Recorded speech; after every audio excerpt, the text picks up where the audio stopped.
Dr Emily Stockings is the program lead of smoking, vaping and mental health at the Matilda Centre in the University of Sydney. She has 14 years experience in tobacco control interventions with a particular focus on e-cigarette and tobacco prevention and its relationship with young people's mental health. Emily is also an expert consultant on vaping to the Department of Health, the Therapeutic Goods Administration and the World Health Organization, and is part of a larger team at Matilda working on school-based, youth-focused interventions for preventing vaping uptake. Would you please join me in welcoming to the stage Dr. Emily Stockings. Thank you so much. I feel like I should be in WWE, you know, like picking up one of those chairs and like taking someone out. Thanks, Nick, and thank you everyone for being here, for the invitation to be here, Gail and Chloe and the CDATs for the invitation to be here. I would like to acknowledge that, yes, it's National Reconciliation Week, and I'd like to pay my respects to elders, past, present and emerging, people of First Nations, Aboriginal and Torres Strait Islander people joining us today, but also to pay my respects to the lands that have nurtured me and the people who've nurtured me, from Wiradjuri to Awabakal to Darkinjung and now to Gadigal, so paying my respects. So, vaping, here we are. This is something that we didn't really expect would burst onto the scenes here, and I'm sure it's something that you guys working in community are seeing firsthand and concerned about. So please feel free to engage with me if you've got questions. I'll try to keep my eyes on you. If you really want to burst out with something, please do so. This is a combined effort. And again, just acknowledging the custodians of land which we meet today. So I wanted to start by talking about what actually is inside a vape. E-cigarettes, there's lots of different varieties. You'd hear people talking about disposables versus tanks versus pod mods, whatever. If you've got questions about the different types, let me know. But they're essentially all the same. They've got a battery, that's how they work, that's how they turn on. So they're battery operated. What happens is the battery, when you inhale it, it goes, oh, yep, someone's using it, turn on. It heats up a little coil, which is like, like a metal coil. Surrounding the coil is the e-liquid. So the e-liquid is what contains all their flavours, all the ingredients, the nicotine, etc. When that gets heated, it gets heated to around 300 degrees Celsius. It gets vaporised. Or technically aerosolized, but anyway, it turns into a water vapour, and that's what's inhaled. So all vapes basically have the same basic components inside them.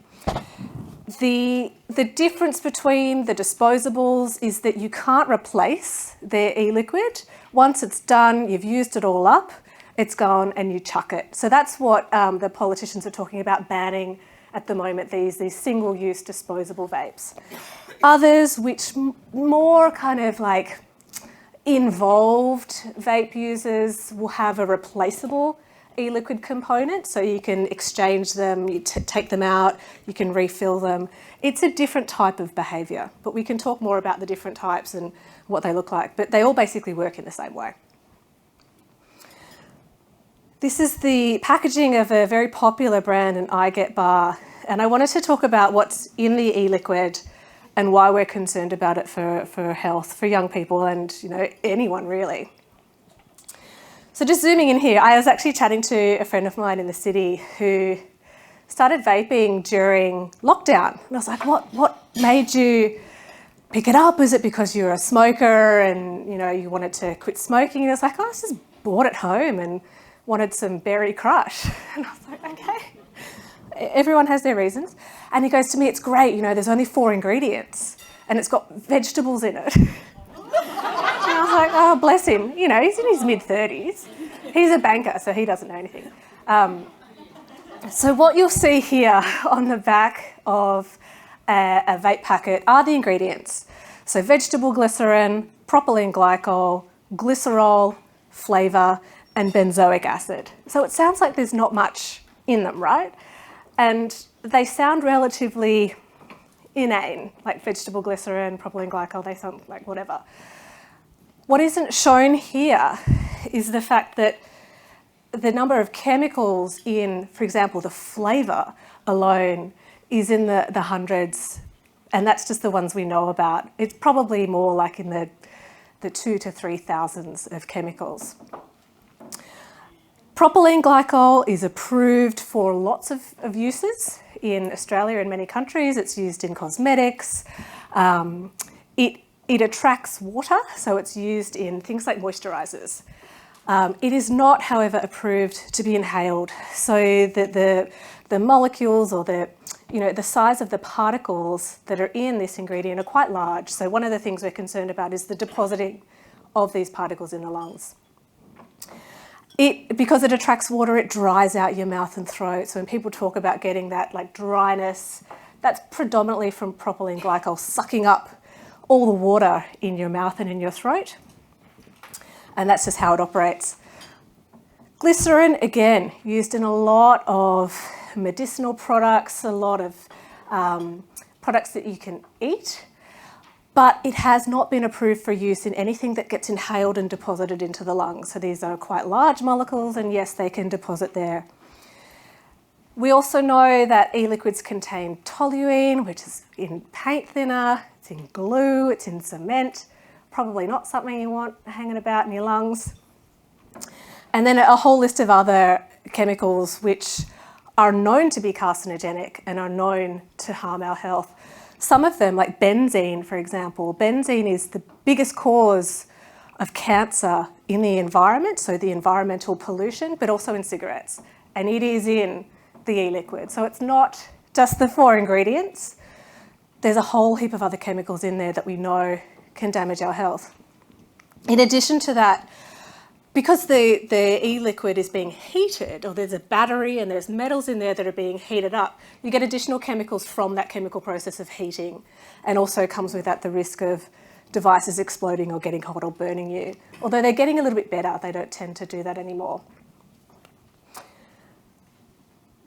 So what you're not seeing here anywhere in the list of ingredients is nicotine, right?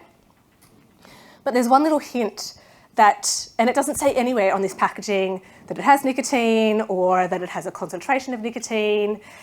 Some of them do have warnings. This is for people aged over 21. Typically that's US market vapes. But there's a main giveaway here, which is benzoic acid.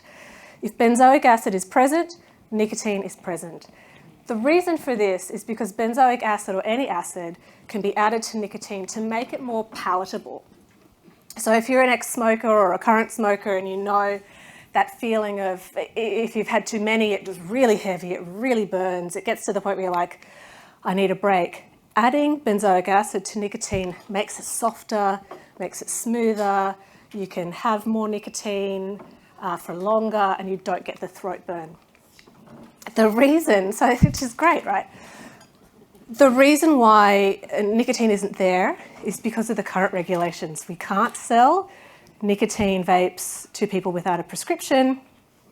So most of these vapes, which are made in China, what they do is they just take nicotine off all of the packets. So they don't list it anywhere, it's not mentioned anywhere, and that is if a shop gets caught and they say, show us your vapes, we've heard that you're selling them, they can say, it's got no nicotine, it's fine. So this is one of we're calling it like a bit of a loophole in the regulations at the moment, and they are trying to close that. But a lot of young people think that there's no nicotine in the vapes that they've got. When we do test them, if they're seized, it's present in about 90% of the vapes. I'd say almost any vape you get from 7-Eleven or wherever, it will have nicotine in it. I've just mentioned that, benzoic acid, why is that there?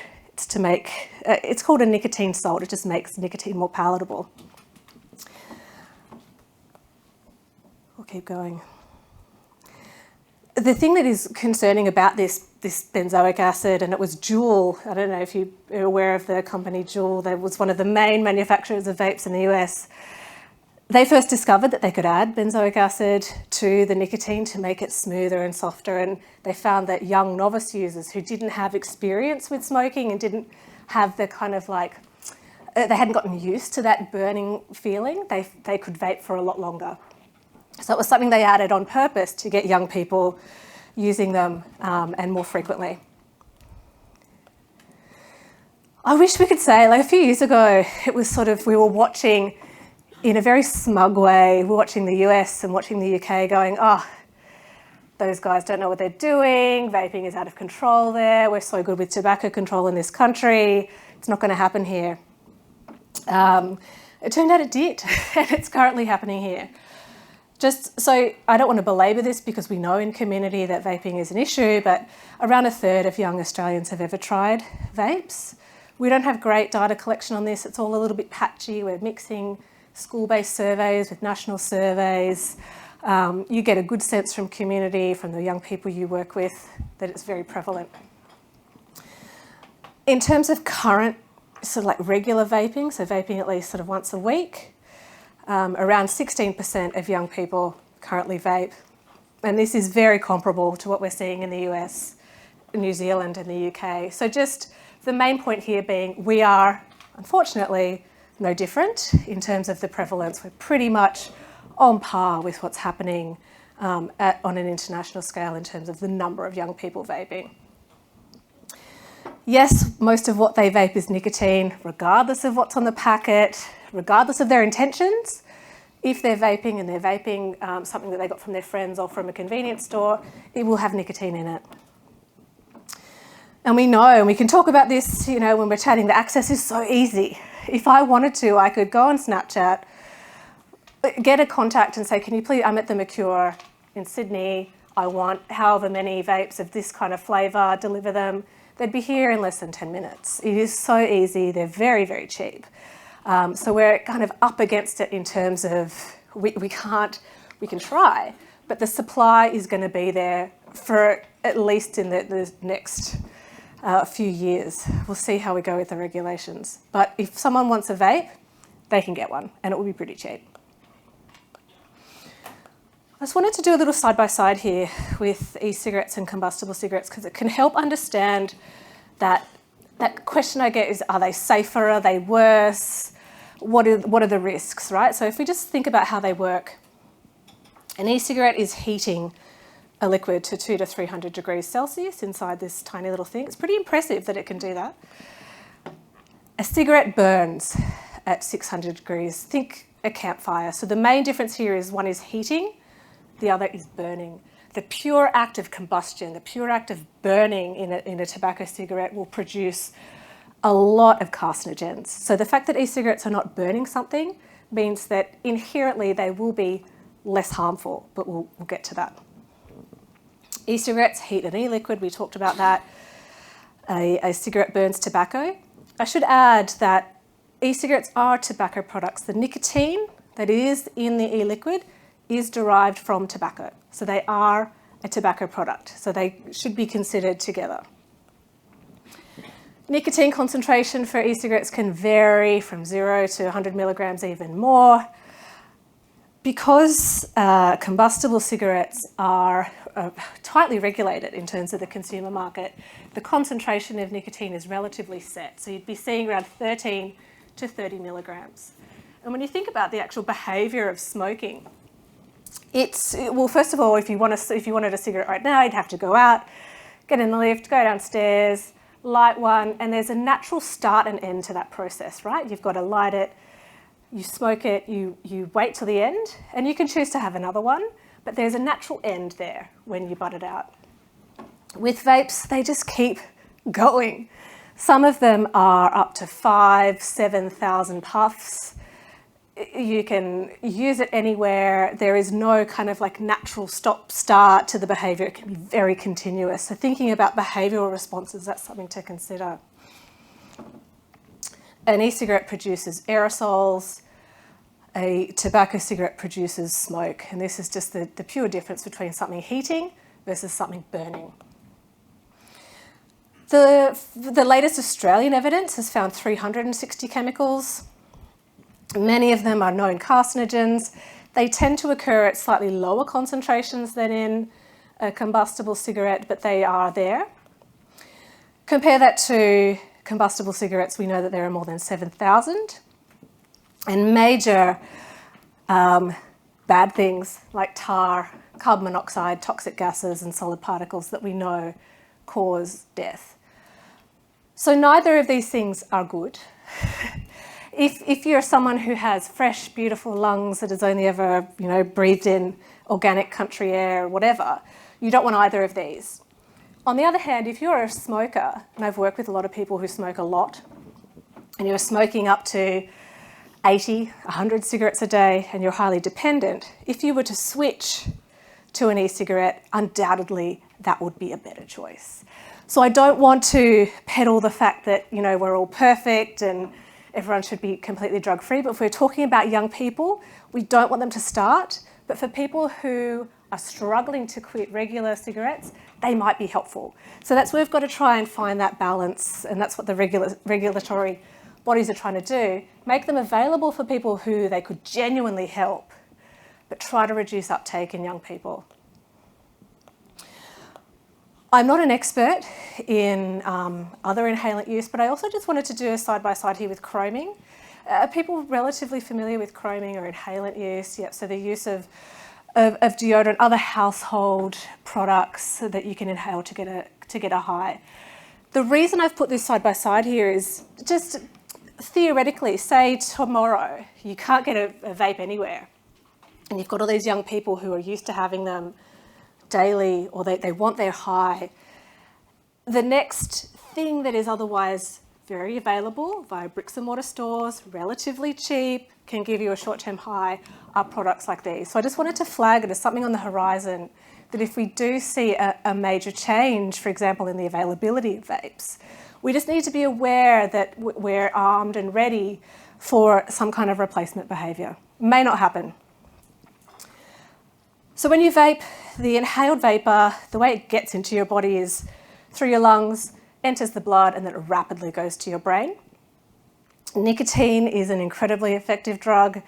It enters the brain within seconds of inhaling it, and it is a dual stimulant and relaxant. So you get like a bit of a buzz, you get a bit of extra motivation, but it is also quite calming.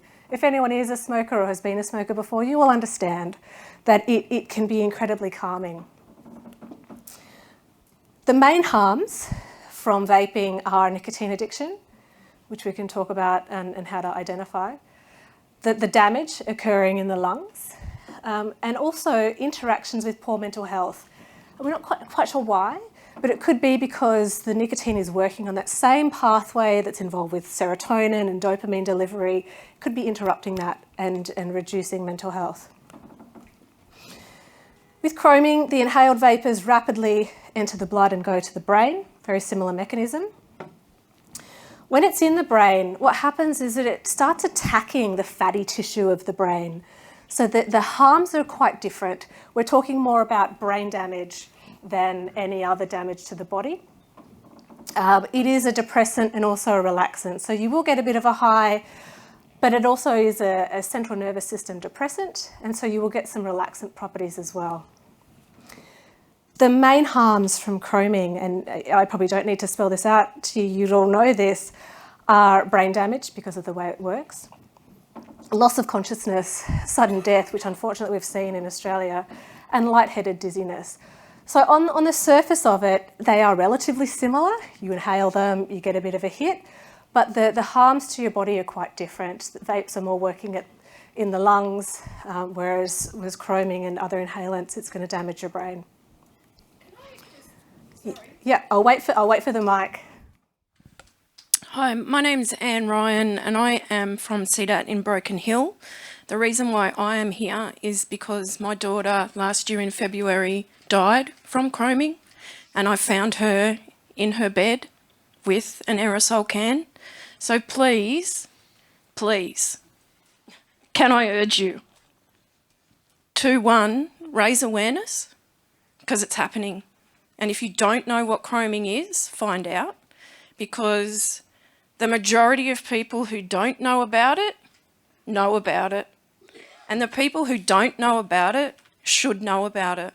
And chroming kills, it maims, and it is not far from your heart somewhere. It's really empowering to see people talking about it now, but it is being swept under the carpet, and people, young vulnerable people, will continue to be maimed and they will continue to die unless change occurs.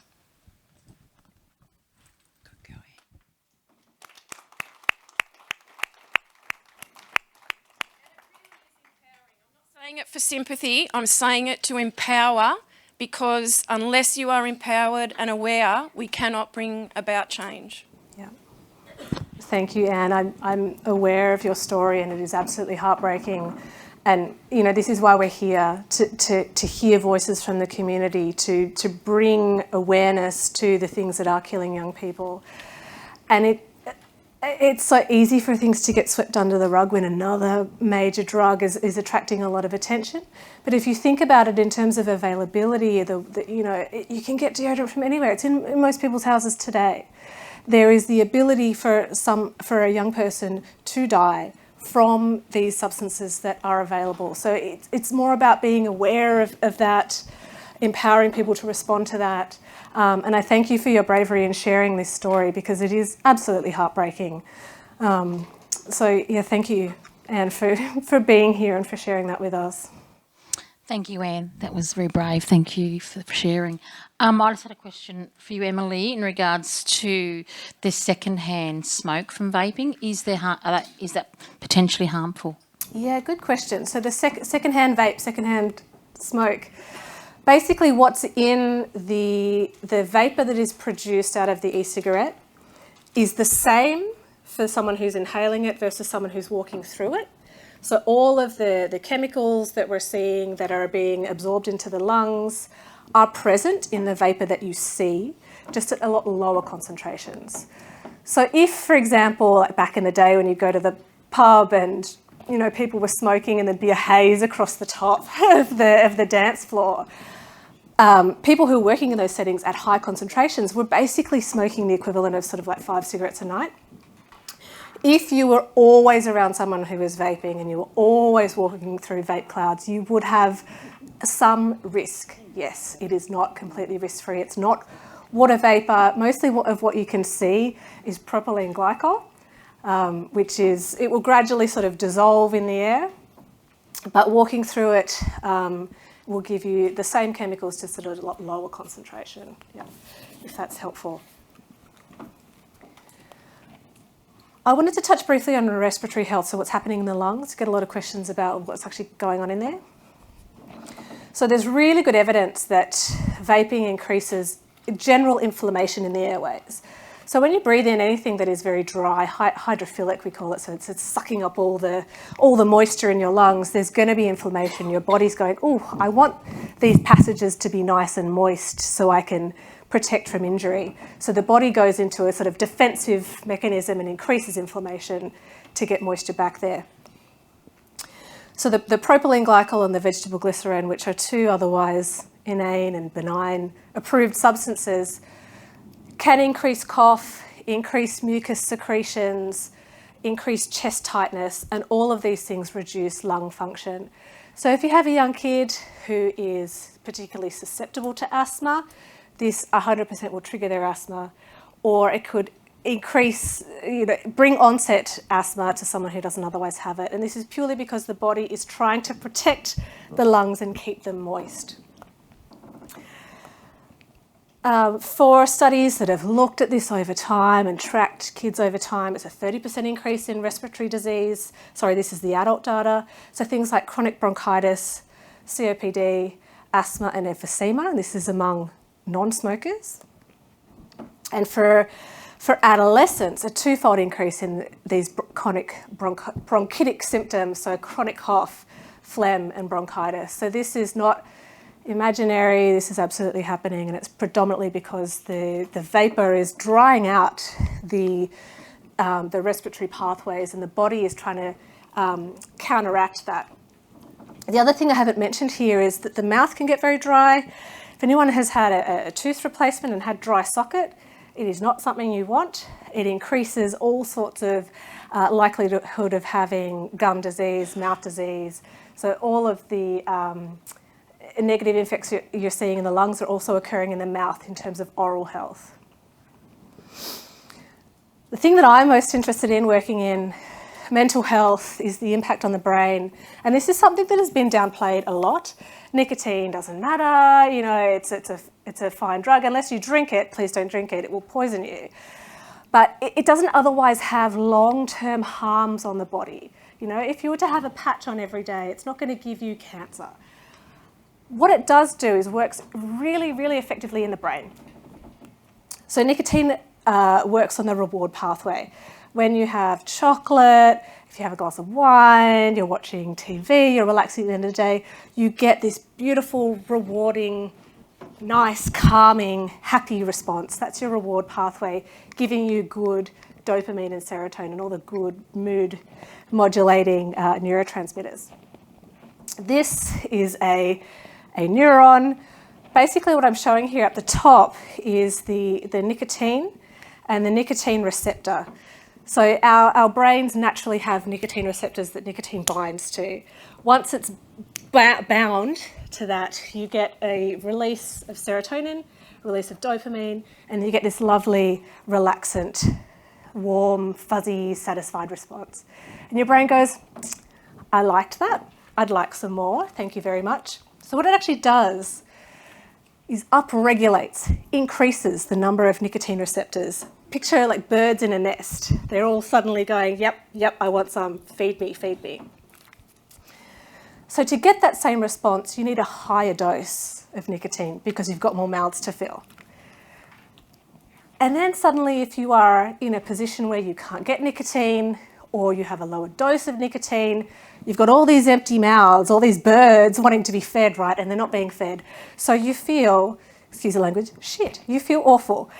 You get withdrawal symptoms, you feel anxious, irritated, shaky, nauseated, headachy. This is nicotine withdrawal. The problem, there's lots of problems here, but when someone in this state is given nicotine or they have a vape or they have a cigarette, they feel better. So you get this kind of false, like, oh, nicotine will make you feel better. It's actually just getting rid of your withdrawal symptoms. So this cycle of nicotine addiction is incredibly effective. The brain upregulates, increases nicotine receptors very, very readily. So we have to be aware that this can happen in a young adolescent brain incredibly quickly, and often they don't realise that it's happening. The adolescent brain, it's not a place I'd want to be again. It's a complex one.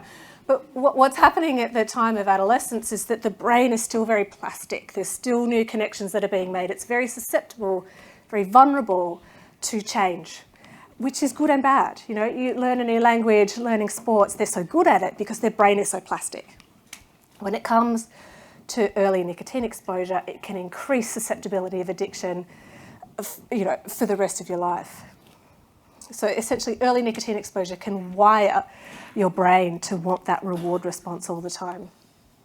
We've also found that early exposure to nicotine increases comorbid substance use and other addictions that are occurring through that same reward pathway, increased likelihood of anxiety, depression, and other mental disorders, and other things that I think get a little bit kind of overlooked, particularly among adolescents. Impaired coping, so their ability to feel like, when, you know, sometimes you wake up and you're like, yeah, I got this, you know, whatever's going to happen today, I got this. So that feeling of lowered resilience, poor sleep, disrupted schooling, these are not small outcomes. These are big outcomes for young people who are under a lot of pressure, you know, to do well at school, to, you know, be perfect in so many ways. So where do we start? These are all the problems. What are the solutions? And, you know, this is absolutely a two-way conversation, so I'd love to hear stories as well. I've boiled it down to two main things. Firstly, empowering the people who can help respond. So parents, teachers, spelt incorrectly, that's hilarious, and community members with facts. So having the knowledge is one thing, great, but having practical tools and skills where you feel confident to respond, that's where we would need to be getting to. And secondly, working with and upskilling young people with appropriate coping mechanisms, assertive refusal and resilience. So, and working with them to co-design interventions to go, okay, hey, what would work for you and how can we work together? So for the first bit, working with young people, obviously having a conversation is a good place to start, and it can be really difficult to get in, right? Starting with the facts is always the best approach to go with. It's non-judgmental. It's not about a personal judgment on you.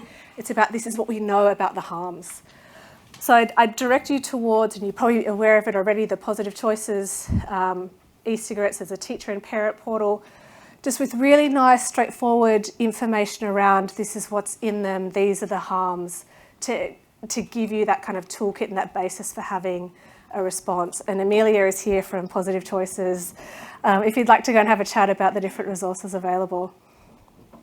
You'll probably see on your table the New South Wales Health Do You Know What You're Vaping? There's a whole toolkit that's associated with this campaign with really good evidence-based information that can just give you the background to feel confident in having a conversation. And I think this conference is also supported by Your Room, which is fantastic. We've just co-produced some vaping resources that will be hosted, or they are currently hosted on Your Room, including a really nice 1-minute video about nicotine addiction, which is the perfect kind of thing to explain that hungry birds in the nest to young people in pretty straightforward language. And here they are talking about nicotine addiction and neurotransmitters, and they're cute. Excuse me, Emily, just in Yes. regards to what you've just said about the vaping toolkit, everybody has a USB within their gift bag. We have actually uploaded all of the New South Wales vaping information onto those USBs for you to make it easier as well. So, but Your Room is the place to go, but we've also made it easy for them. You're too good, Gail. Thank you. Positive Choices also hosts webinars like this that you can watch in your own time. And if you want to hear more about what happens in the brain, or you like listening to me talk, I'm on there as well. So starting a conversation, make sure you're confident with the facts and you feel like you can go into a conversation understanding, okay, here are the 3 key points I want to talk about: the increase in nicotine addiction, the impact on lung health and your general well-being, and stand by your ground. That's where I'm coming from. Finding the moment can be really tough. So trying to anchor that to something that is quite tangible. So if you see someone vaping, or you walk past a shop, or you hear about it in the news, or someone at school has been confiscated or has been suspended, or a young person you're talking to has gotten in trouble, it's a good way to go, hey, did you hear about this? Or, let's have a chat about vaping. Tell me what you think. Open-ended questions. This is what you guys would be doing all the time, showing interest, letting them talk. I've got a 4-year-old and a 2-year-old, and at the moment, what's important to them are unicorns, Dougie, hey Dougie, and just crap on TV. I'm like, I've got to go to a conference today. This is ridiculous. Whatever. That's important. That's their world. This is what is important to them. That's what's going to influence their behaviour. So if we can meet them there, understand where they're coming from, understand the social influences of their behaviour, we are much more likely to get traction and get a response. So let them express in their words why vaping is important to them. So you can prompt, what do you enjoy about it? How does it make you feel? And this might sort of tap into, it just tastes good. Could be purely curiosity, or it actually after a long day at school, it kind of helps me chill out. Okay, there are 2 different motivators there. How can we then work on those motivators?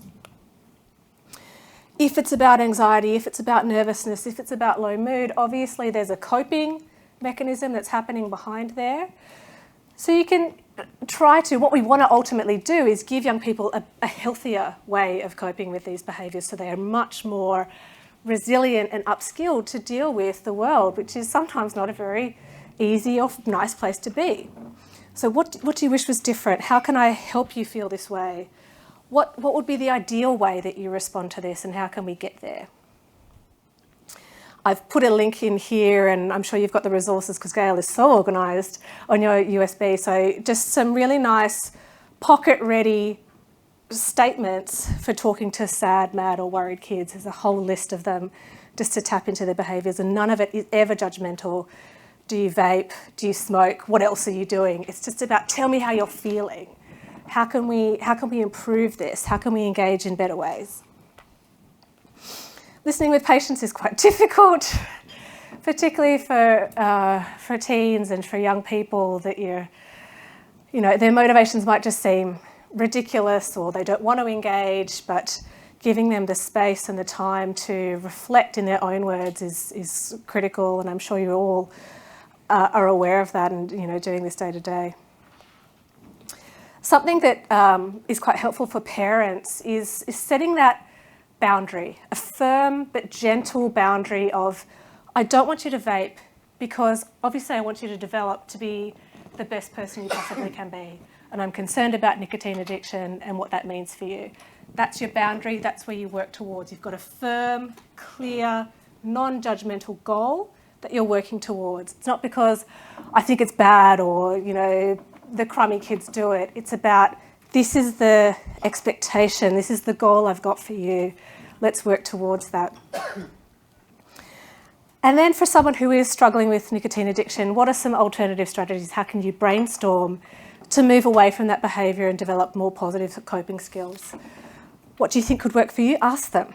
If I've worked with smokers a lot, what would you like to do differently? Most people don't want to be addicted to cigarettes.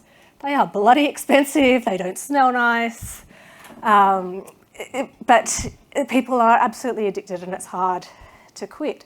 What do you think could work? Let's work together and brainstorm ideas. Think about your day and where is vaping associated? Is it happening when you're walking home from school? Is it happening when you go to parties? How can we identify those risky settings to then target a response in those settings?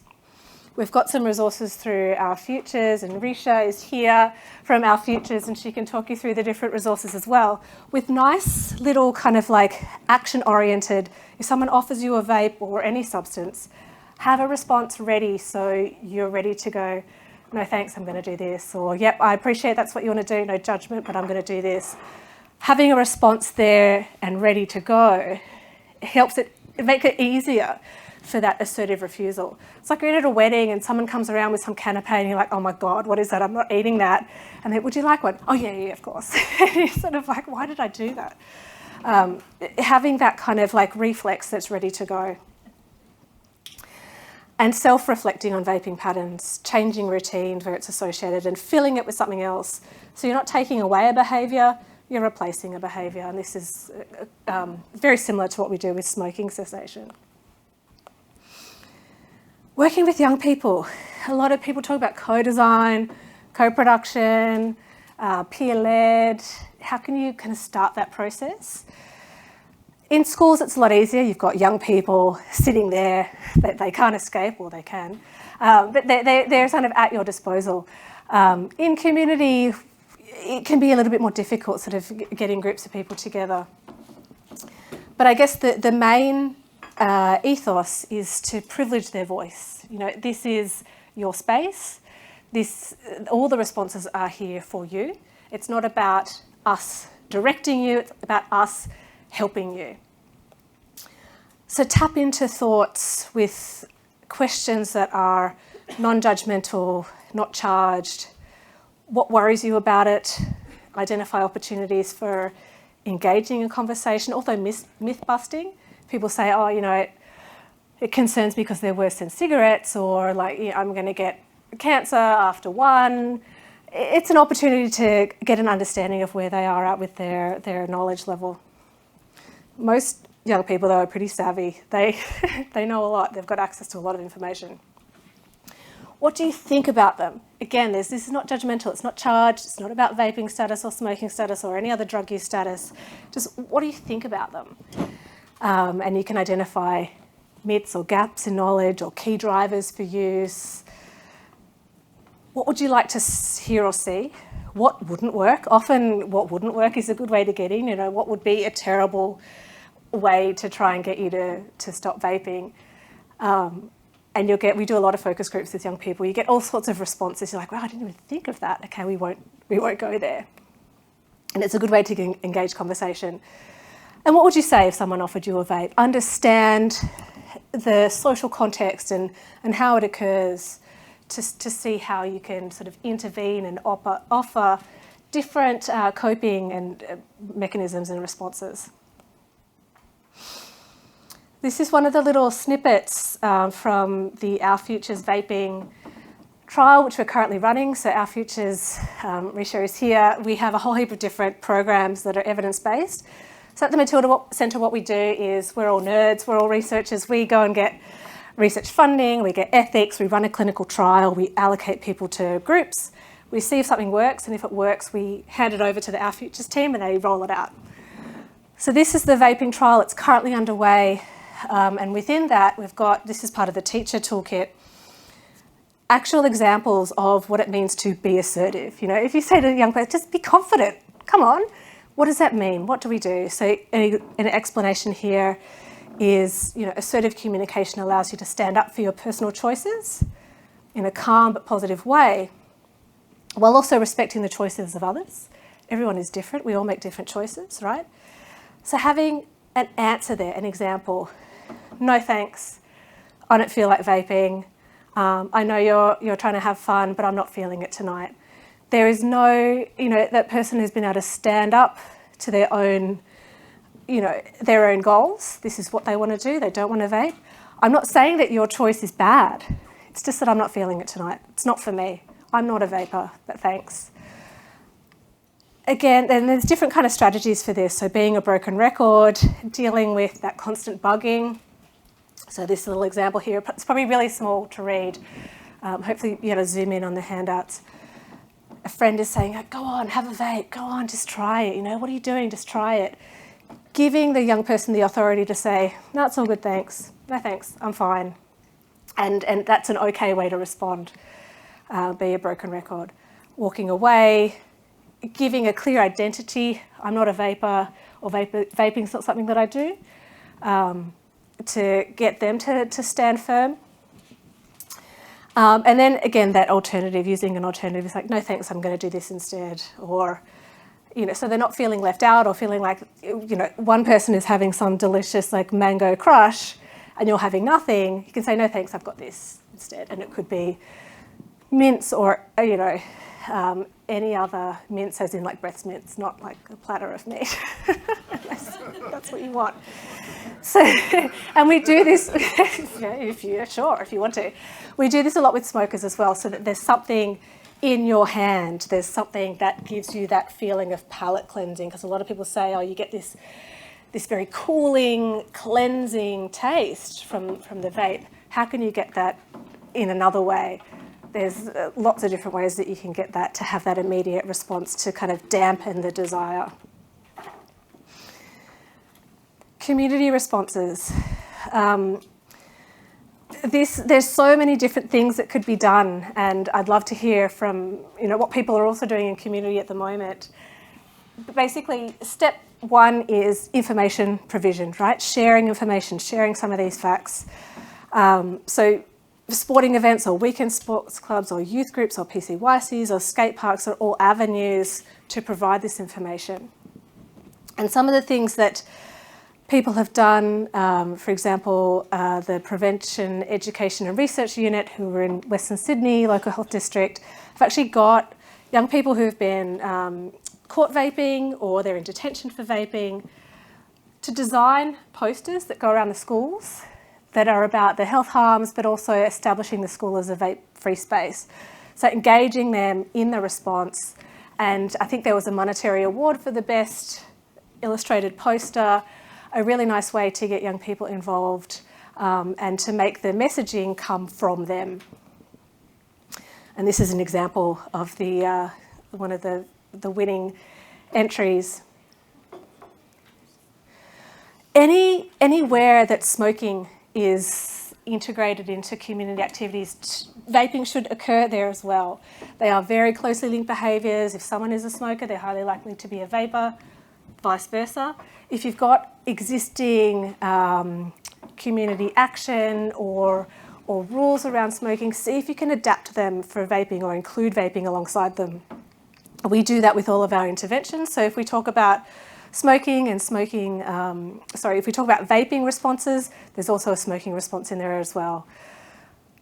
Seeking out peer leaders and ambassadors is so powerful. You know, you have the ability to, come to events like this, but ultimately young people want to hear from either someone who is their age or slightly above their age that can sort of be a bit of a mentor, a bit of a leader. Not to say they don't want to listen to you guys, but it's the same with me, speaking to a young person. They'd much rather hear from someone who has vaped or is currently vaping or is trying to quit so that they can connect. So seeking out peer leaders and ambassadors, sharing real stories about the harms, but not stopping there. I think it's so important to talk about, this is how I felt. It felt awful. I was addicted, but I did this. I sought help here. Demonstrate a pathway to care that can be replicated. The difficulty at the moment with vaping is that there's no national support line. There's no main website you can go to. There's no main app you can go to. But there are ways, and I'll talk through those in a minute. Focusing on engagement, not punishment. This is something I'm really passionate about. If someone is struggling with addiction, they're struggling with addiction. They don't need to be pushed aside anymore. I'm preaching to the converted here. This is when we engage and go, how can we make this better for you? Tell me what it's like. What is your experience? How can we engage you in the response? This is mostly for schools, but avoiding suspension when kids are caught with vapes, but rather engage them in understanding about it or assisting with a school response, for example. And I was in a workshop a couple of weeks ago with national priorities, and we said stop suspending kids from school because it's just exclusion upon exclusion. They probably are already experiencing being excluded or left out of things. Support but don't punish nicotine dependence, same thing. If someone is addicted and struggling, they need support. Engaging families can be hard. Parents are busy, but if you don't have that continuity at home, it makes it harder to have like a holistic response to vaping. So resources that can be taken home to parents,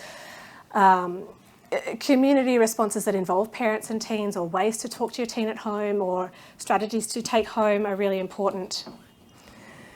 Encouraging smoke, it's the same we do with smoking. So smoke-free rules at home, vape-free rules at home, the same in sporting venues and workplaces can be helpful to get that whole of community response. You can, as community members, anyone can report retailers who are selling vapes to New South Wales Health. If you know, like I live over in Balmain, there's magically a new tobacco shop that's opened up in the past year. Even though smoking rates are going down, obviously they're selling vapes. At the front is just lollies everywhere, like kids after school walk straight past it, they go straight in. You can report places if you know that they are selling vapes to New South Wales Health, and they will send their compliance team. Dovetail is great. I don't know if anyone here is familiar with Dovetail, but they do beautiful community resources. I'd highly recommend. These are all hyperlinked, so if you get the slides, you'll click on these, it will take you to the site. Wonderful resources that are super useful at the community level. They've got a brief intervention tool, vaping harms, fact sheet, so you don't have to reinvent the wheel, harm reduction tips, it's very much harm reduction focused. And I've also linked Peru. This is the crew out in Western Sydney who did the vaping posters. They've got some great resources there as well on community consultation. Okay, so identifying nicotine dependence in a young person. So you think someone is addicted, what do you do? First of all, knowing the signs of nicotine addiction, it can look like teen angst, but basically, probably a lot of them are suffering from that as well. Obviously, vaping in class would be a sign. This is from a school-based talk, frequent toilet breaks or not being able to sit still Inattention, fidgetiness, low mood, aggression or acting out can all be signs that they are in withdrawal. 3 simple questions. We ask these for smokers as well. How soon after you wake up do you normally vape? If it's within 30 minutes, it's highly likely that they are what we call nicotine dependent or addicted. Do you vape when you're at home on your own or in any other settings where you're alone? If they say yes, it's highly likely that they're addicted. Most young people will have occasional social use, but if someone is seeking out use on their own or in their bedroom, it's likely that it's gone from casual use to dependent use. And do you wake up to vape at night? Yeah, if yes, they are likely to be highly addicted. I was chatting to a young person in a focus group up at Barang on the Central Coast. He was like, oh, you know, I only vape with my friends and, you know, it's really occasional and if I wake up at night, I'll have a vape. And I was like, that last one again? Without being judgmental, but going, okay, clearly there's a lack of insight in the behaviour there, to thinking that it's my choice, it's occasional, I don't vape that much, but actually it's something that I do depend on. At any opportunity, I will vape. Informing someone that they're dependent on any substance is bloody hard if they don't have the insight. So the way that we can do that with vaping is talk about the brain, utilise that kind of like medical approach. Your brain, this is a health problem. It's not a judgment problem. It's not a personal problem. It's a health problem. It's likely that your brain has developed a dependence to nicotine, which is really easy to occur. You know, nicotine is an incredibly effective drug. Our brain has dedicated receptors to it. It can happen super quickly. And it can make it hard to get through the day without it. So I understand it's a struggle. If you are in a position that you can show someone a video, I've linked the video with the little light bulbs talking about the brain. It's a nice way to go, here, have a look at that, so I'm not the science nerd explaining it to you. And like any response, empathy. It's not about being in trouble, it's about, okay, we've got to this point, how can we engage? How does it make you feel? What do you wish was different? And how can I help you achieve that? The best thing you can do for your overall health is to quit vaping, but I understand that can be hard, so let's try and do this together. Normally takes a few goes to stop. Normalise, not failure, but normalise repeated effort. With smokers, we would not expect someone to go from 30 cigarettes a day to quitting. It's a process. The sooner you start, the easier it is. That's a really important message, particularly for young people. The sooner you reduce your nicotine consumption, those hungry birds in the nest, they go away. They will go away. And that's important to let them know. Your brain structure will go back to how it was. The sooner you start, the better it is.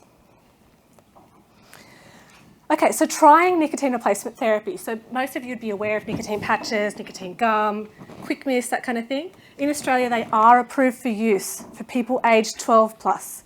You can give nicotine replacement therapy to adolescents. It's totally safe.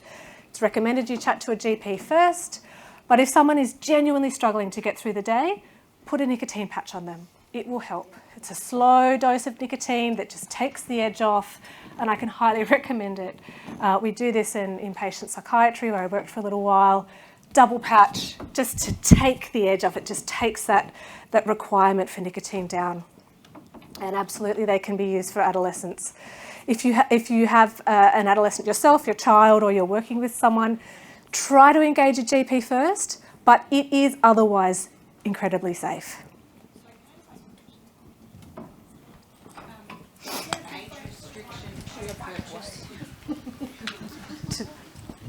Hello. I was just wondering, is there an age restriction to purchase the nicotine patches? That's a really good question. I actually don't know, because it's so rare that a young person would go in and try and buy them. Yeah, I actually don't know if there's an age restriction for purchase. Yeah, let me get back to you on that one. Sorry? I know if you can go in and buy vapes, it's ridiculous that, you know, if you walk into a chemist, like you go to Chemist Warehouse and say you're 16 and you try to buy a packet of patches, or there's breath mints, whether they would stop you, I don't know. I don't know if any other... Maybe with a script they could, if they were seeing a health professional. they might be able to buy them? Let me find out, because that's a really good point. It says 18 years and older. Yeah. Yeah. Yeah. The official on the with the TGA regulations on nicotine replacement therapies in Australia, it's free approval from 12 plus, but if you're 18 and above, you can do whatever you like. So I'd say it's probably 18 plus. And then it says, this is from aap.org, Yep. youth under 18 need a prescription from their healthcare provider, but otherwise...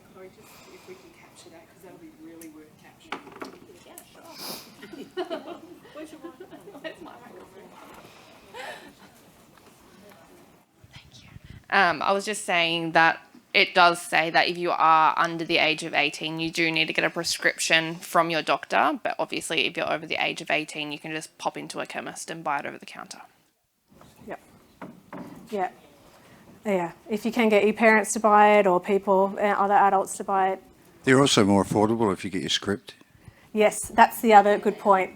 If you can get a script, the price is reduced. Nicotine, I've been trying to work on this for ages. It is seriously expensive. If you're a smoker and if someone says, oh, just, like double patch and have some gum and some quick mist, you're out like $150 for a week. It's not going to happen. But if you can get it through on a script, the price is heavily subsidised. But yeah, thank you for that feedback, Chloe. It's not something that has come up before around access to NRT for people aged under 18. But here we are. I've just put some examples here. So here is in VisiPatch.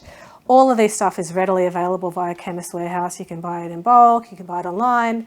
They've even developed Quick Mist, which is designed to, these actually came out before vapes, but they have like cool berry flavours. These are Therapeutic Goods Administration approved products that can be used to quell or reduce that feeling of needing nicotine. I'll just go back. I mentioned also the I Can Quit website. This is set up for smoking, but a lot of the behavioural strategies are the same type of thing we'd be doing with vaping. Having something to eat as soon as you wake up, that's healthy, it's good for anyone, but filling those gaps where you find that you are vaping and filling them with another behaviour. I just wanted to really quickly flag that we are in the process of developing a school-based, curriculum-aligned e-cigarette prevention program, which we're testing it at the moment, around I think 5,000 young people in New South Wales, Queensland and WA.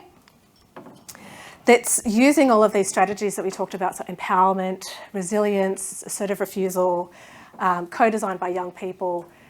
We're testing it to see if it works, and once we have good evidence that it's working in terms of reducing the onset of vaping or reducing the frequency, it's going to be rolled out and be available. So you can speak to Risha if you wanted to be on the mailing list to hear about how it's going. She's up the back there at the Our Futures table banner thing. It's based on the previous Our Futures programs, if people are familiar with it. So it's all about, they're cartoon-based, you follow the story of young people, and they basically demonstrate how you'd respond in social situations. At the moment, it's going to be a 4 by 40-minute cartoon narrative with teacher resources, etc. So that's currently happening, being tested at the moment. I've put a little snapshot in here. How are we going for time? I can skip over this if... Yeah, we've got about 20 minutes. So. Cool. So we worked with young people to identify what's a common scenario, and then worked with animators to draw it up. And then our research team, who have got backgrounds in nicotine dependence, whatever, write the script. So this is how we develop our resources. So this is Eugene. Poor Eugene is struggling a little bit at home. He's struggling a bit at school. He's just been caught in the toilets vaping. He's having a chat to a teacher. So the teacher's brought him into his office. Eugene, what's going on with you lately? You've been late 5 times in the last 2 weeks, and now you're in the toilets vaping. I don't know, I was just anxious. About your test this afternoon? Yeah, I guess, I don't know. It's not just that. What else is going on? It's a lot of things. There's stuff at home, and I just feel like I don't really fit in. is vaping how you're trying to cope with those feelings? Yeah, maybe. Does it work? Yeah, maybe in the moment, but then I feel even worse. Well, that's pretty common due to the way nicotine works. And then there's a pop-up that goes, this is what happens when you're in nicotine withdrawal. This is what it feels like. You might feel like you're anxious and a vape will help, but actually that's your brain telling you want more nicotine. So it's story-based, but then there'll be snippets of info provision within that story. And there's a whole backstory to Eugene. He's living at home with his mum. There's problematic situations at home as well. So it goes through coping, not just with specifically vaping, but more broadly. How can you engage with someone who's struggling, and how can he seek help for himself? So watch this space to see what happens to Eugene. The Our Futures module, I wish I could say it's ready to go and you can take it and roll it out in schools. We will test it first, and if we get good evidence, it will be available to be rolled out. There are all the rest of the characters there. The Respect Your Brain campaign, which is through your room, which I think you've all got access to with your USBs. We're also doing a lot of work in the Indigenous space here, so I'm working with Professor Tom Karma, who's at the University of Canberra, to develop specific resources for rural and remote communities and specific resources for Aboriginal young people. So we're doing really similar things. So it's cartoon-based with the voices of young people and links to resources. We're also running a workshop on the 9th of June, all on community responses to vaping in Indigenous communities. So if you want more info, let me know and I can share that with you. That's me. I'll stop talking and hear from you guys for a bit. Thank you.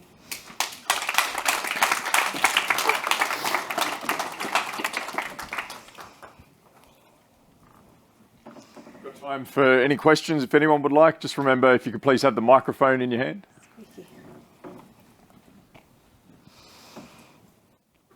I've just got a question about the intake of when you're vaping.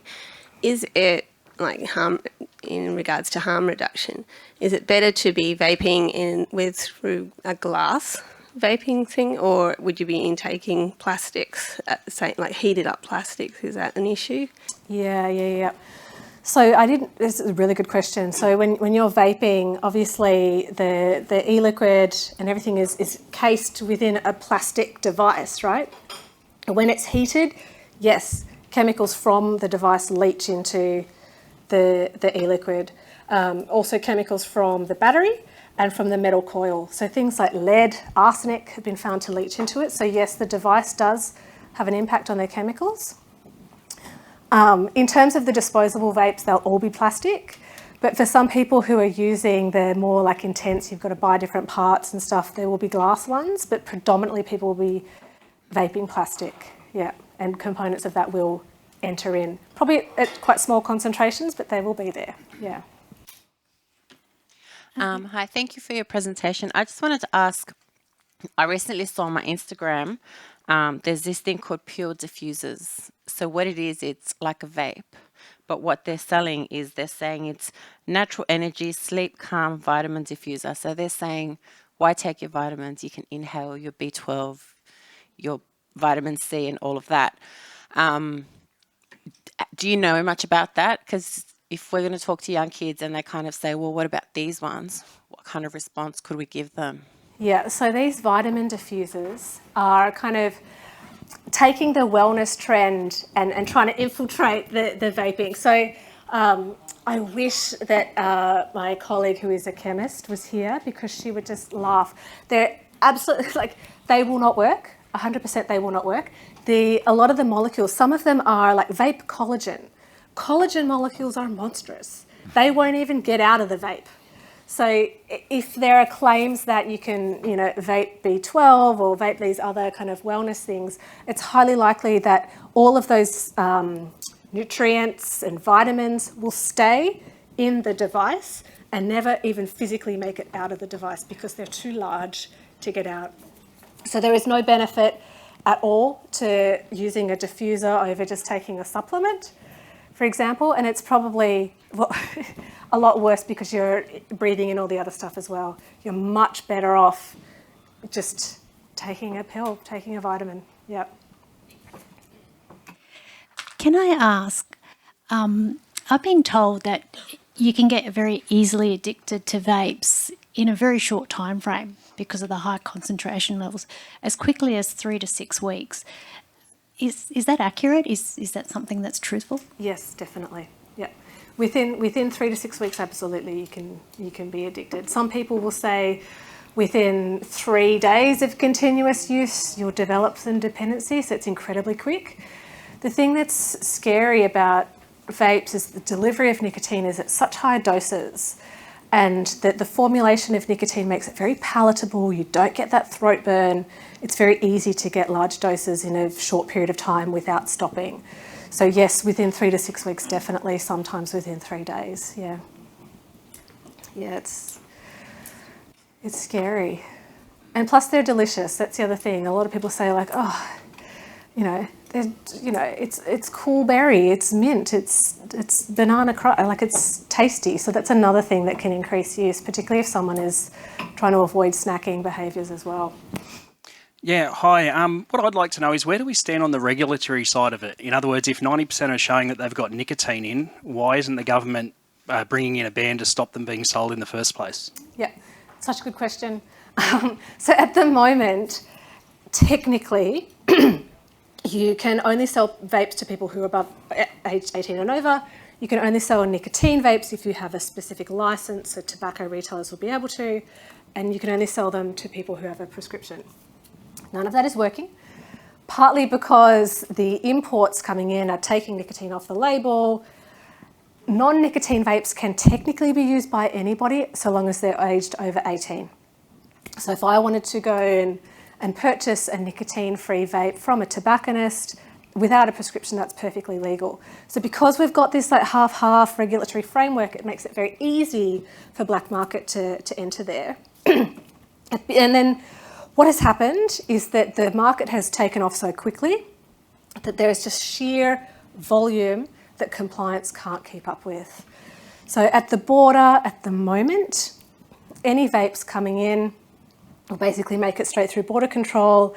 It requires every package that says it's got e-cigarettes in it to be checked by a Border Force officer, then check to see if it's got nicotine. If it doesn't have nicotine, if it's got nicotine, it will be seized unless it's going clearly to a pharmacy. If it doesn't say it's got nicotine, every single package that comes in would have to be opened up, tested, sent to a lab, come back, and then seized. So what's happening is they're just going through, right? So the idea is with the ban of banning disposable vapes, something that comes in through the border, typically through China, that's our main source of supply. If it's disposable, it's stopped there. So that's how they're trying to stop the availability. But at the moment, because there are so many exceptions and loopholes, so much is coming in and it's just everywhere. And compliance, so New South Wales Health and police do compliance, they just don't have enough people power to keep on top of it. Yeah. It's very frustrating. You think like, just stop them, but there's also organised crime that's involved in the distribution as well, which complicates it, yeah. It's probably a little bit early to tell, but with girls who are 16 plus, they have always been a long history of instead of eating, they smoke. And because these vapes smell yummy, do they taste yummy? I don't know. So therefore, I suppose there's now a risk of 16 and below of smoking these vapes. Instead of buying food, they're buying a vape, and instead of eating, they're smoking. So then there's the risks of the ripple effect of that at a younger age. And I suppose it's too early to tell. But I think it is too early to tell. It's a really excellent point. So the risk of people who have eating disorders or the early signs of eating disorders or binge and purge behaviours or avoiding food. I spoke to a clinician up in Brisbane a few weeks ago who said, I'm starting to see it in my clinic that young girls in particular are vaping because it is an appetite suppressant, and very similar. And it could look sexy. The image? There's so many positives to it. That's what a lot of young people keep saying. It's like there's no negative. They're cheap, they're everywhere, they look cool, they taste great, they make you feel great. Of course we're going to. Because cigarettes make one of the turn-offs for girls is cigarettes make you smell yucky. Yeah. Do the vapes make you smell nice? They make you smell nice. They don't have the negative like yellowing of the teeth. The vapour, because it isn't smoke particles, tends to dissipate more quickly, so you don't get that campfire hair smell either. So yes, I think it's definitely something to flag in terms of people who may be at risk of eating disorders or early symptoms of eating disorders, to be aware that vaping may be one of the negative coping mechanisms that people are using, and to treat it in the same way that you would any other negative coping mechanism with eating disorders. Can't smell the children smoking in the bedroom. Yeah, because it smells like deodorant. Oh no, you can tell. You can smell? Yeah. Once you've gotten, All of a sudden started smelling very nice. which is not normal. Yeah. I was walking with my dad, who's in his late 60s, through the city a couple of weeks ago. He's like, oh, isn't that funny? All the blossoms are out, but it's autumn. You know, I can smell this beautiful... I'm like, Dad, they're vapes. Like, his nose hadn't been trained to the smell, but yes, once you recognise it, you know what the smell is. You can get flavour-free, but most young people wouldn't be using those. And you can adjust how much vapour comes out, but for the most part, you'd be able to smell it. And it is a very pleasant, it's like Mentos, delicious, refreshing smell. Instead of banning vapes, why don't you ban flavours in aerosols? Yep. Instead of banning vapes or working towards banning vapes, if it's not working, ban the flavours and the colours or whatever it is in the vapes or in any aerosol that's sold in Australia. Yeah, exactly. So that's one of the proposals that the Federal Department of Health have come up with. So basically making them less desirable. This is a demand reduction strategy. So to have either just a limited number of flavours or unflavoured entirely. And this is where it depends on how they regulate them. If it's a consumer product, it will have legal ramifications. There's going to be serious lobbying back from tobacco companies, but that's something they're trying to do. If you go down to the ground floor here, we have a little 7-Eleven near the entrance, and they've got the full range. You can get it We all. explored last night. They've got the full range, and they're very pretty colours.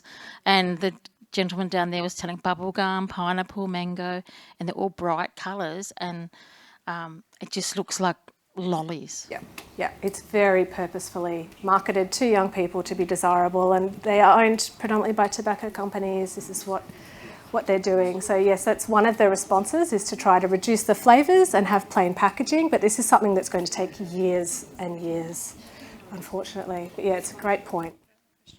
Yes, thank you, Emily, for the presentation and the information that we received. And I will be tapping into that toolkit, because actually last week I had a 14-year-old girl come and we was talking about things what I could help her with, and the two top ones was smoking and vaping. And I didn't have any information because, you know, I don't know anything about vaping or anything, but now I have, and I thank you. Thank you. Thank you. That's why we're here, you know, for you guys on the ground to be able to go, oh yes, here is something, I can offer you this, so you're not, you know, you can empathise and connect and go, that must be tough for you, but having a solution and a referral and an action, that's so important, not to let them down. Yeah. Hi, Emily. Thank you very much for your presentation and the toolkit. My name is John Sandy. I'm representing the Hunter Multicultural team. Our team at the Newcastle, we are currently engaging refugee youth on a weekly basis, and we've just started to realize that vaping is an emerging issue from these cohorts. My question is, do you have any statistics around vaping consumption among CAL youths, specifically refugee communities? I don't. At the moment, the evidence is so delayed with how rapidly behaviour change is occurring. We know with cold youth, so so from different communities, people from refugee communities and migrant communities, that these risk behaviours tend to be higher across the board with all substances. With vaping, I don't think there's any particular stats on cold communities, but I can have a look for you. At the moment, it seems that the rates are highest, strangely enough, in urban white populations. So in privileged areas, the rates tend to be higher. But it could just be around availability. So if you're living in a metro area and you've got 7-Elevens around the corner, it's a lot easier to access. So it's likely that we'll see a delayed response because we don't expect that there would be any other difference otherwise. But yeah, it's a really good point. Let me have a delve into the literature and see if I can add that to resources specific to cold communities. We've got some evidence for Aboriginal and Torres Strait Islander young kids, but that's kind of where the evidence ends in terms of cultural differences. Yeah, it's a really great point.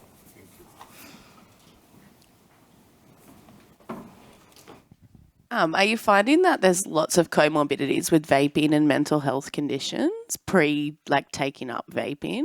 Yes, yeah. So vaping is associated with increased rates of depression and anxiety, but also for people who have higher symptoms of depression and higher symptoms of anxiety, they're more likely to vape as well. So it's clearly interrelated. When the vapes first hit the scene, it was mostly among smokers, so young kids that were already engaged in a lot of other risky behaviours, so sensation seeking, ADHD, conduct disorders, those kind of things.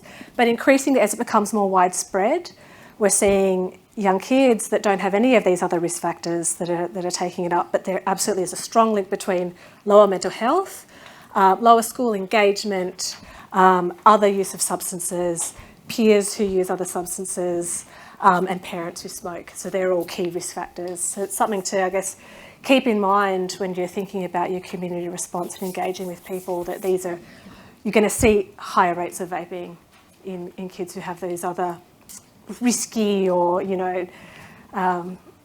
other substance use behaviours in their lives. Emily, you mentioned that we know that the federal government's looking to outlaw them completely, and what comes up when I hear this is that the vapes that we get here, they are made mostly from Shenzhen in China, as you mentioned, that the quality is much lower, the quality control is almost non-existent. If you open them up, they actually use a sponge rather than the cotton to heat what's soaked, and the sponge can often vaporize itself. My question is, in your opinion, would it be preferable to allow and to regulate and to have a product like they may have in New Zealand or the United States or the United Kingdom versus outlawing it and sending it further underground? Or is there any comparative public policy around this which could guide us? Yeah, that's a really good point. So as you say, Nick, correctly, that most of the vapes we get in Australia are produced in China, in the south of China, with no controls over them. We don't know what the ingredients are. For people who work within Wollongong who've opened them up and tested them, yes, they've got all sorts of weird things. The concentrations differ. There's contaminants in the liquids. If we were to have local production and controlled production, we would be able to manage these things better. So one of the main arguments for a response is to make vapes a consumer product so that they can be regulated with local supply, controls over the different types of ingredients that go into them, controls over the manufacture. So we've got a better sense of what is in them. I guess a good example is the nicotine replacement therapies, which are a consumer product. They're a therapeutic product. They're sold on the shelves. In order to get licensing and approval to sell these products, they have to follow incredibly strict manufacturer guidelines. There has to be consumer product information leaflets. They're also made available through subsidy schemes, for example. So I think in terms of balancing that, reducing harms among young people, but making them available to people who want to quit, going down the consumer product route would be a good one to go. At the moment, Australia is trying to take this therapeutic route where you get a prescription. It's not really working. But yeah, it's a good point. If we keep pushing it further to black market, we're just going to see products that we don't know what's in them. The same with the illicit drug market. You know, if we were to regulate that, we would be able to have controls on purity, on dose, on availability, etc. So yeah, it's a really good point. I think we should be thinking about a freer market, but with regulations, so that if someone does choose to use these things, they do so knowingly and under controlled product development. Yeah. Thank you. Good point. Wait for a mic. Have we got a mic? Thank you. Yeah, hi. Thanks so much. In our community, we've got an issue with secondary supply of vapes from, say, young people who are 16 selling vapes to 12-year-olds. And so I'm interested to know whether that's something that you've seen. And alongside that, I thought I heard you mention that there was young people who are in detention linked to vaping. And is that young people who are trafficking, so to speak, vaping? Is that where it's at? Yeah, so the youth supply, so you know, the supplier is quite a different behaviour to the occasional or social user. When we talk about, and this is something that we had, you know, a whole workshop on, you know, how do you handle kids? What do you do with kids? What's an appropriate response to kids who've been caught vaping? Dealing them and supplying them is quite a different behaviour. I'd be interested to hear what other people have done with this, but I think it's something that is a lot more serious, that a simple response would not be appropriate. I don't know what the solution is, but it's sort of verging into criminal behaviour territory. Again, we don't want to push them away, but it's quite serious. So I think it needs to be treated with a particular response. Oh, hi. We work with child and youth in the Eurobodalla, and we experience that the parents are actually buying the vapes for their young people, and whilst that sounds horrific, they're doing it because they're too scared of where their young people are going to get their vapes from. So if they're on the street trying to get their vapes, some parents are making that decision to buy them themselves, because they're worried about, if they're on the street, who they're going to be getting their vapes through. Yeah, so sort of that regaining of, look, if you're going to do it, I'd rather get them for you so I know where they're coming from. Yeah. Than and it is being out there. Yeah, it is concerning, but you sort of, again, that harm minimisation approach. Yeah. And it is a concern around this young person that my staff were working with. He was 13, so mandatory reporting, you know, and so it's, yeah, we've had some very big conversations around it, because it's and the other thing that just isn't, I know that it's hopefully there's some solution, but the amount of children getting suspended for vaping is crazy. We see it all the time. Yeah, and I think it's schools don't know what to do. No, and they in don't. terms of the responses that they've got, that's one of the responses, and so they use it. They're overwhelmed. Yeah. They haven't got the resources. Absolutely, yeah. So, and I understand it. It's an initial, you know, an immediate response, which, you know, to a bad behaviour. I guess what we need to be doing is thinking about a broader framework of how, you know, what is an appropriate way to discipline in a supportive way these behaviours. But I think the supply, so that the youth supplier or the youth dealer is quite a particular behaviour that probably needs more intense work with people outside of school, because it's beyond, schools can't answer everything. I feel for teachers, because you have to respond to absolutely everything these days. Yeah. So our program has nurses, so we support my nurses support the young people with withdrawal. Yeah, in withdrawal, which we've seen some success. Yeah, yep. Yeah, it goes beyond the remit of teachers to go, you know, deal with nicotine dependence and drug supply in addition to the curriculum and being perfect. And yeah, it's tough. We're going to have to wrap up in a moment, but there is one last question over on this table. Oh, thank you. I was just wondering if there's any data available. Is vaping a gateway to other substances that's different from tobacco smoking? Yeah, good question. So you would have seen a lot of evidence around like kids who vape are 3 times more likely to smoke. It's a bit more complicated than that. Yes, there is an increased risk of smoking. It's probably not purely causal. Like if you're otherwise a non-smoker or whatever, if you pick up a vape, you're not magically going to become a smoker, but there's lots of other risk factors. So is it a gateway? Long story short, yes. So it does. If you are someone who is seeking out behaviours like vaping or getting a high, you naturally are at higher risk of using other substances anyway, or other risky behaviours, so risky sexual behaviours, etc. But once you have used a substance and you've started activating that reward pathway, we're seeing additional risk from that.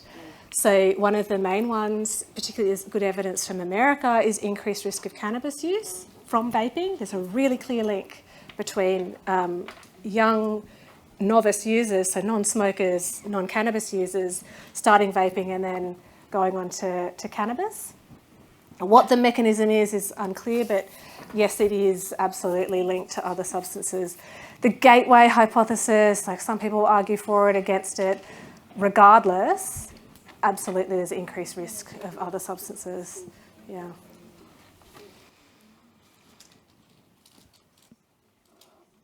Thank you so much, Emily. Thank you. Massive round of applause, please. And we have a gift on behalf of CDAT for you. Thank you. That's very sweet. Oh, should we do like the official? Thank you. Thank you. Thank you so much, Emily, and definitely going to rethink my own relationship with nicotine after. So thank you so much for this. One more time, ladies and gentlemen, the lovely Emily Stockings. Thank you.